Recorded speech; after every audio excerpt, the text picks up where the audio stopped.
সকাল থেকেই কিন্তু পুরো রাজধানীতে বিএনপির নেতাকর্মীদের একটা উৎসব মুখর পরিবেশ আমরা বলতে পারি, এবং সেটা বিমানবন্দর থেকে ৩০০ ফিট ৩৬ জুলাই এক্সপ্রেসওয়ে হয়ে বসুন্ধরা আবাসিক এলাকায় এভার কেয়ার হাসপাতাল পর্যন্ত। আমাদের সহকর্মী মহাজির হক আছেন হাসপাতালের সামনেই।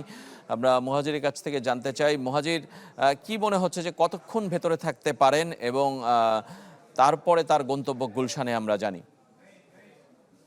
রাজীব আসলে মাত্রই তো এলেন এবং আসলে তাকে নিয়ে যে প্রত্যাশাটা ছিল এখানে, এরই মধ্যে হয়তো বা সবাই এটা বুঝতে পেরেছে যে তিনি যখন বসুন্ধরার এই ২ নম্বর গেট দিয়ে তিনি যখন আসেন, পুরোটা রাস্তা পুরোটা সময় সবার আসলে বিএনপির যারা নেতা কর্মী ভক্ত সমর্থক যারা রয়েছেন তারা কিভাবে তাদের প্রিয় নেতাকে আসলে বরণ করে নিলেন। এবং তিনি যেহেতু এখন মাত্রই এলেন, এর আগে আমরা দেখেছি তার সহধর্মিণী ডাক্তার জুবাইদা রহমান এবং তার মেয়ে জাইমা রহমান তারা এসেছেন। RICL TMX, যুগের পর যুগ স্থাপনা থাকে মজবুত এবং বহুদিন পর আসলে তাদের সাক্ষাৎ। সবশেষ বেগম জিয়া যখন লন্ডনে গিয়েছিলেন উন্নত চিকিৎসার জন্য, তখন কিন্তু আসলে তাদের এই মা ছেলের সবশেষ সাক্ষাৎটা হয় এবং আমরা সেই দৃশ্যটাও কিন্তু সবাই আসলে দেখেছে যে মা ছেলের শেষ সাক্ষাৎটা কেমন ছিল যখন বেগম জিয়া বাংলাদেশে আসেন। এরপর আসলে আজকেই এই মা ছেলের সাক্ষাৎটা হলো এবং বলা যেতে পারে যে বাংলাদেশের মাটিতেও কিন্তু মা ছেলের সাক্ষাৎটা প্রায় দীর্ঘ ১৭ বছরেরও বেশি সময় ধরে। তারেক রহমান এর মাঝে আসলে অনেক চড়াই উতরাই গিয়েছে। আমরা জানি যে নিজের ভাইয়ের জানাজাটাও তিনি আসলে পড়তে পারেন নাই। আরাফাত রহমান কোকো যখন মারা গেছেন তখনও তিনি আসলে বিদেশে নির্বাসিত জীবনযাপন করেন। তাই সব মিলিয়ে আসলে রাজীব বলা যায় যে এই দেখাটা বেশ কিছুক্ষণ ধরেই হয়তো বা হবে। ধারণা করা হচ্ছে যে তিনি প্রায় ঘণ্টাখানেকের মতো বা ঘণ্টাখানেকেরও বেশি সময় ধরে তিনি এখানে থাকবেন। এরপর তার গন্তব্য, তার যে গুলশানের বাসা রয়েছে তিনি সেখানে যাবেন এবং এরই মধ্যে হয়তো বা সবাই জেনে গিয়েছেন তারেক রহমানের কর্মসূচিগুলো কি কি। তিনি এর মধ্যে আমরা দেখেছি যে তিনি শহীদ ওসমান হাদির কবর জিয়ারত থেকে শুরু করে শুরুটা শহীদ রাষ্ট্রপতি জিয়ার মাজারে তিনি যাবেন, তার বাবার কবরে শ্রদ্ধা নিবেদন করবেন। এটা তো আছেই। আমরা তার কর্মসূচিগুলো যদি একটু সংক্ষেপে বলি, তার কর্মসূচিতে কিন্তু ওসমান হাদির যে কবর রয়েছে সেটাও কিন্তু তিনি শ্রদ্ধা জানাবেন, সেখানে যাবেন।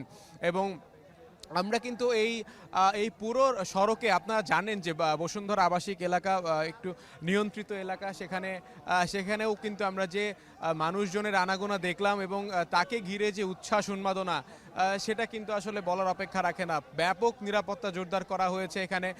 পুরো এভার কেয়ার হাসপাতালের প্রতিটা প্রাঙ্গণেই কিন্তু আমরা দেখেছি ব্যাপক নিরাপত্তা জোরদার করা হয়েছে।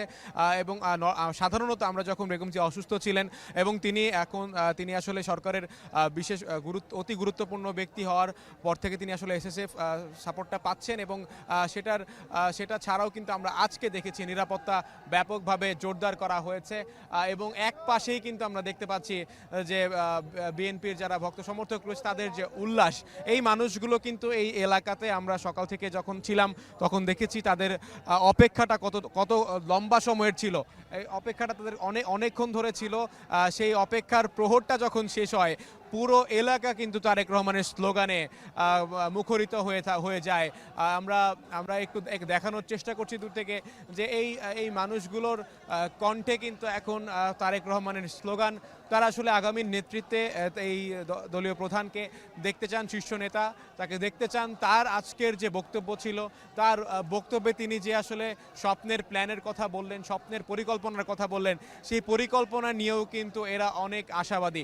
এই মানুষগুলো, এই নেতাকর্মী যারা রয়েছেন সারা দেশের বিভিন্ন প্রান্ত থেকে তারা এসেছেন।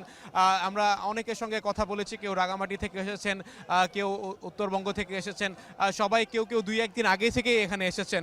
এবং এভার কেয়ার হাসপাতালের সামনেও যে এরকম ভিড় হয়ে যাবে, এত মানুষের আনাগোনা, এত মানুষের উপস্থিতি থাকবে, সেটাও কিন্তু আবারও প্রমাণ করে যে তারেক রহমানের যে জনপ্রিয়তা এই মানুষগুলোর কাছে তুঙ্গে এবং তারা তাদের প্রিয় নেতাকে আসলে কতটা ভালোবাসেন সেটারও কিন্তু একটা বহিঃপ্রকাশ। মাস এবং এই ভালোবাসার মাঝে তাদের যে প্রত্যাশা, সেই প্রত্যাশা পূরণে তারেক রহমানের আগামীর রাজনীতি এবং তার যে ভূমিকা সেটা কিন্তু এখন সবাই নজরে রাখবেন, খেয়াল রাখবেন এবং বলা হচ্ছে এবং এই মানুষগুলো বিএনপির যারা কর্মী সমর্থক রয়েছেন তারা বলছেন যে বেগম জিয়ার সুস্থতার জন্য তো দোয়া আছেই, সাথে সাথে তারেক রহমানের আসার কারণে হয়তোবা বেগম জিয়া আবারও সুস্থ হয়ে উঠবেন, তাদের এই প্রত্যাশা। এখানে অনেকের সঙ্গে আমাদের কথা হচ্ছিল, তারা বলছিলেন মা যদি ছেলের সাক্ষাৎ পায় হয়তোবা আবারও আমরা বেগম জিয়াকে আবারও সুস্থ অবস্থায় দেখতে পারবো। তার জীবিত থাকাটাকেই তারা অনেক বেশি গুরুত্বপূর্ণ মনে করছেন।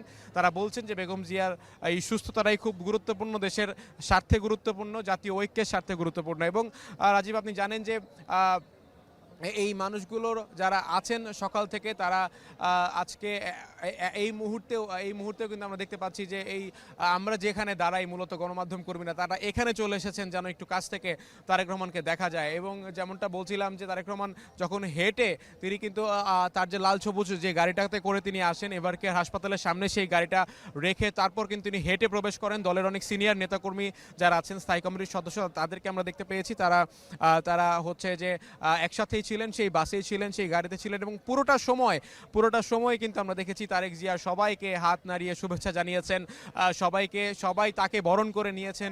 এই ঐতিহাসিক যে একটা প্রত্যাবর্তন তারেক জিয়ার, সেটা হয়তো বা এখন প্রমাণ করে যে লাঞ্ছনা নিয়ে তিনি আসলে দেশ ছেড়েছিলেন, সেই লাঞ্ছনার পর এরকম একটা সম্মান তিনি এরই মধ্যে তার ফেসবুক পোস্টেও কিন্তু বারবার কৃতজ্ঞতা প্রকাশ করেছেন, আল্লাহ তাআলার কৃতজ্ঞতা প্রকাশ করেছেন, দেশবাসীর প্রতি কৃতজ্ঞতা প্রকাশ করেছেন।